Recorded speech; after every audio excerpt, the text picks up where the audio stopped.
Students BEd first year अर्थात BEd प्रथम वर्ष बीएड फर्स्ट ईयर में पेपर 7A जिसका नाम है टीचिंग ऑफ हिंदी अर्थात हिंदी शिक्षण। हिंदी शिक्षण में आज हम लोग जानेंगे problems of teaching Hindi language and their remedies, यानी हिंदी भाषा शिक्षण की समस्याएं और उनके समाधान। भारत में हिंदी दो रूपों में पढ़ाई जाती है, एक मातृभाषा भाषा के रूप में और दूसरी राष्ट्रभाषा भाषा के रूप में। इन दोनों रूपों में इसके शिक्षण की समस्याएं भिन्न भिन्न हैं। हिंदी के मातृभाषा के रूप में हिंदी शिक्षण करने में आने वाली समस्याओं उनके समाधान के उपायों पर हम लोग आज विचार करेंगे। Problems of teaching mother tongue Hindi and their remedies, मातृभाषा हिंदी शिक्षण की समस्याएं और उनके समाधान। किसी भी विषय का शिक्षण मुख्य रूप से 3 तत्वों पर निर्भर करता है: सीखने वाले शिक्षार्थी पर, सीखने सिखाने की पाठ्यवस्तु पाठ्यक्रम पर और सिखाने वाले शिक्षक पर। मातृभाषा हिंदी के शिक्षण के संदर्भ में हम इन 3 तत्वों को निम्नलिखित रूप से देख समझ सकते हैं और इन्हीं रूपों में मातृभाषा हिंदी शिक्षण की समस्याओं और उनके समाधान के उपायों पर विचार कर सकते हैं। शिक्षार्थी संबंधी समस्याएं और उनके समाधान। मातृभाषा हिंदी की प्रकृति और उसके पाठ्यचर्या संबंधी समस्याएं और उनके समाधान। मातृभाषा शिक्षक की योग्यता एवं शिक्षण कौशल संबंधी समस्याएं और उनके समाधान। नंबर 1, शिक्षार्थियों संबंधी समस्याएं और उनके समाधान। भिन्न भिन्न आयु वर्ग और भिन्न भिन्न शिक्षा स्तर के शिक्षार्थियों की मातृभाषा हिंदी शिक्षण संबंधी समस्याएं भिन्न भिन्न होती हैं और उनके समाधान के उपाय भी भिन्न भिन्न होते हैं। 3 वर्ष से 5 वर्ष आयु वर्ग के पूर्व प्राथमिक शिक्षा स्तर के बच्चों की मातृभाषा हिंदी शिक्षण अधिगम संबंधी सर्वप्रथम समस्या मातृभाषा हिंदी और बच्चों की घरेलू भाषा हिंदी विभाषा अथवा बोली की भिन्नता है। इस स्तर पर मातृभाषा शिक्षण का मुख्य उद्देश्य होता है शिशुओं को मातृभाषा के सुनने और बोलने के कौशल का विकास करना। इसके लिए शिक्षिकाएं शिशुओं से मातृभाषा में बात करती हैं और शिशु अपनी घरेलू भाषा विभाषा और बोली बोलते हैं। उनकी यह घरेलू भाषा उनकी मातृभाषा के सुनने और बोलने में बाधक होती है, परंतु शिक्षिकाओं को शिशुओं की अपनी घरेलू भाषा विभाषा अथवा बोली के प्रयोग को करने देना चाहिए। उनकी बोली के प्रयोग पर आपत्ति करना या उन्हें बीच बीच में टोक कर बोली के शब्द अथवा वाक्यों के स्थान पर मातृभाषा के शब्द अथवा वाक्यों के प्रयोग करने पर बल देना ठीक नहीं है। शिक्षिकाओं को चाहिए कि वे इस स्तर पर वे मातृभाषा के सरलतर रूप का प्रयोग करें। बच्चे धीरे धीरे स्वयं अनुकरण द्वारा बोली के साथ पर मातृभाषा का प्रयोग करने लगेंगे। बस धैर्य रखने की आवश्यकता है। इस स्तर पर बच्चों की दूसरी बड़ी समस्या उनकी चंचलता है। वे एक मुद्रा में 2 से 3 मिनट भी नहीं बैठ पाते हैं। उनका मानसिक अवधान विस्तार भी बहुत कम होता है। यह उनके मातृभाषा सीखने में कठिनाई पैदा करता है। इस कठिनाई को दूर करने का सर्वप्रथम उपाय तो यह है कि बच्चों को उनकी रुचि के खेलों में व्यस्त रखें और केवल तब तक जब तक उनमें रुचि हो उनके सामने छोटे छोटे वाक्य बोलें, बाल गीत गाएं, वे बाल गीतों में रुचि लेते हैं, उन्हें दोहराने में भी रुचि लेते हैं। शिक्षिकाओं को इसका पूरा पूरा लाभ उठाना चाहिए। हमारे देश में 5 वर्ष की आयु पूरी करने के बाद बच्चों को प्राथमिक शिक्षा की कक्षा 1 में प्रवेश दिया जाता है। 6 वर्ष से 9 वर्ष आयु के बच्चों का शारीरिक और मानसिक विकास बहुत तेज़ी से होता है। ये भाषा सीखने का सर्वोत्तम समय होता है। इस आयु स्तर पर बच्चों को वर्ण एवं शब्दों का शुद्ध उच्चारण, साथ ही शब्दों की शुद्ध वर्तनी की शिक्षा दी जाती है। सुनने बोलने के साथ उनके पढ़ने लिखने के कौशलों का विकास किया जाता है।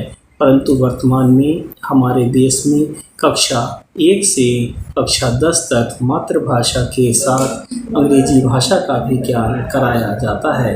बच्चों को अंग्रेजी भाषा सुनने बोलने पढ़ने और लिखने के कौशल सिखाए जाते हैं। और इन भाषाओं में सबसे बड़ा मूल अंतर यह है कि हिंदी उच्चारण प्रधान भाषा है।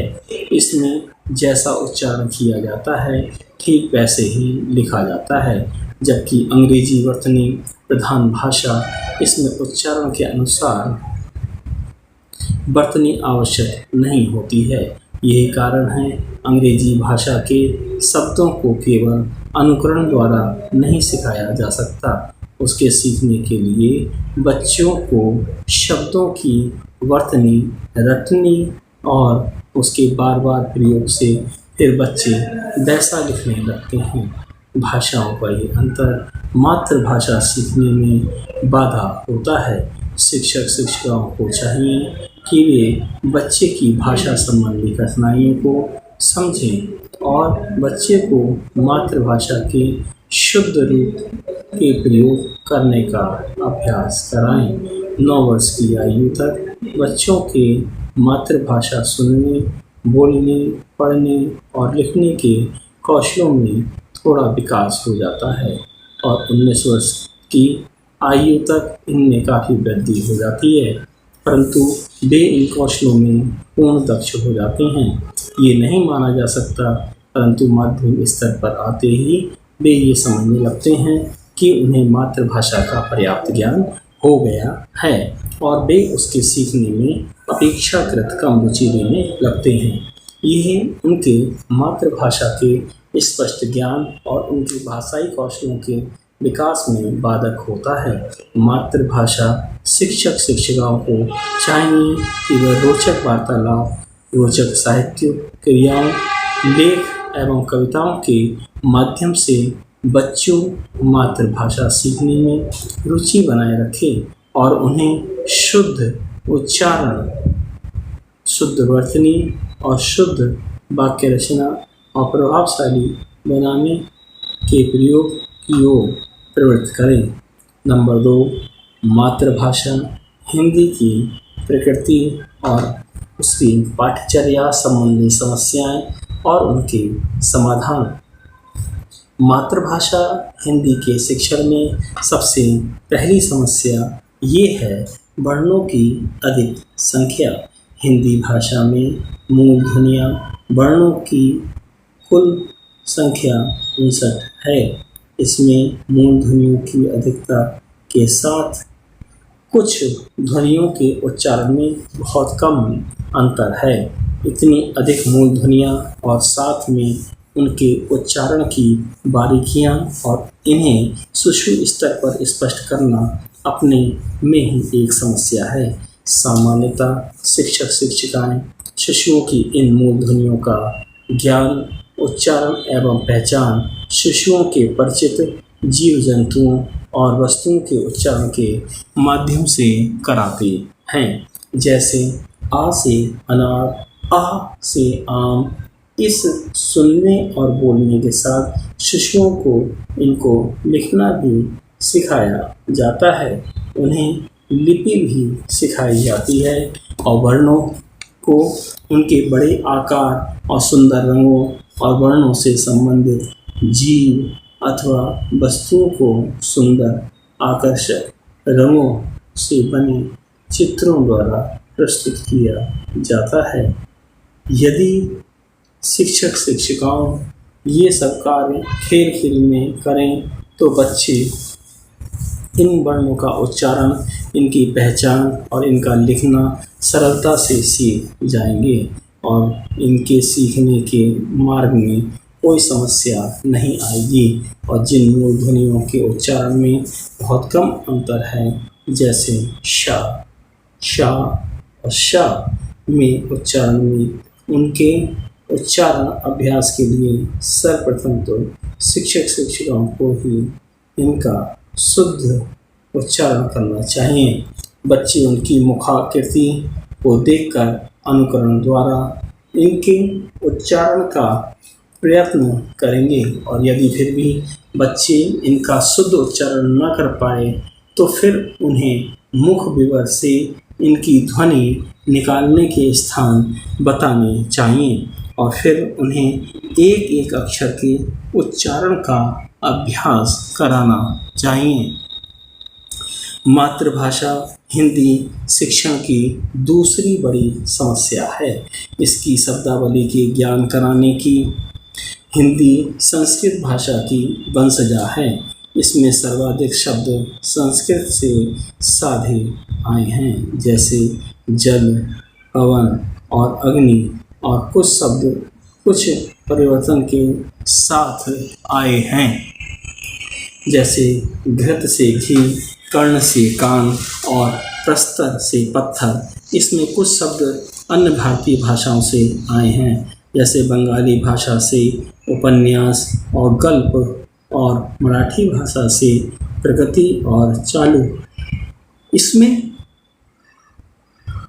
कुछ शब्द विदेशी भाषाओं से भी आए हैं, जैसे फारसी भाषा से आदमी और दुकान, अरबी भाषा से इमारत और औरत, तुर्की भाषा से तोप और कालीन, अंग्रेजी भाषा से कोट और पैंट और शर्ट। हिंदी भाषा का ध्वनि तत्व बड़ा विचित्र है। इसमें दूसरी भाषाओं के शब्दों को अपने ध्वनि तत्व में कसकर अपना शब्द बनाने की विचित्र शक्ति है। जैसे अंग्रेजी भाषा के शब्द लैटर्न को लालटेन, इन सब शब्दों को हिंदी भाषा के स्वीकृत शब्दों के रूप में सिखाना अपने आप में एक समस्या है। हिंदी भाषा में शब्दों का निर्माण अनेक प्रकार से होता है। कुछ शब्दों का निर्माण मूल शब्द से पहले शब्दांश उपसर्ग लगाने से होता है, जैसे सुपुत्र, उपकप्तान। कुछ शब्दों का निर्माण मूल शब्दों के अंत में शब्दांश प्रत्यय लगाने से होता है, जैसे लड़ाकू एवं राजपूताना। कुछ शब्दों का निर्माण निकटवर्ती दो वर्णों के मेल से स्वर संधि से होता है। Thanks for watching. धन्यवाद।